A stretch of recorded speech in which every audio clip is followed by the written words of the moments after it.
10 000 personnes de l'autre côté du mur à Berlin-Est, il n'est jamais venu. En fait, l'enquête a été très mal faite, c'est-à-dire qu'on a demandé aux gens est-ce qu'éventuellement vous seriez prêts à retourner de l'autre côté à l'Est et que les réponses ont été évasives. La seule chose que nous avons pu voir aujourd'hui, c'était un camp où 80 personnes se trouvaient qui étaient venues de l'Ouest mais qui étaient surtout des marginaux, c'est-à-dire des gens qui n'avaient pas pu supporter la vie à l'Ouest et qui revenaient à l'Est. C'est tout ce que nous avons trouvé pour l'instant. C'est ça, ce sont donc des intentions mais qui ne se sont pas encore concrétisées. Hein?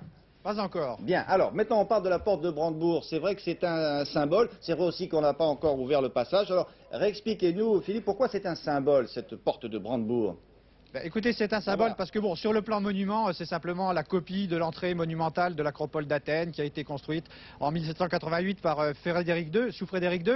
Mais ce qui est important, c'est qu'on a vu ici stationner les armées prussiennes, on a vu ici défiler les armées napoléoniennes et surtout les armées nazies. Et en ce sens, c'est un symbole. Le jour où cette porte s'ouvrira, ce sera vraiment la fin de l'effondrement du mur. C'est pour ça qu'on ne va pas l'ouvrir comme ça discrètement la nuit. On va faire ça de façon très officielle et on pense que cette ouverture pourrait avoir lieu à l'occasion notamment de la rencontre Helmut Kohl et Egon Krenz, ou alors peut-être après le sommet Bush-Gorbatchev pour donner un éclat, un élan total à cet effondrement du mur. Donc pour l'instant on n'a pas de date précise, ce sont des suppositions que l'on peut faire, n'est-ce pas?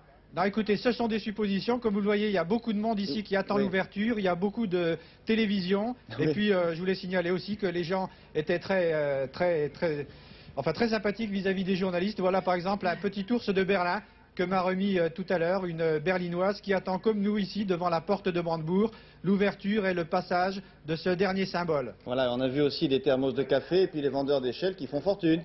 Oui. Ce qui permet de regarder de l'autre côté du mur en attendant qu'ils s'ouvrent de ce côté-ci là de la porte de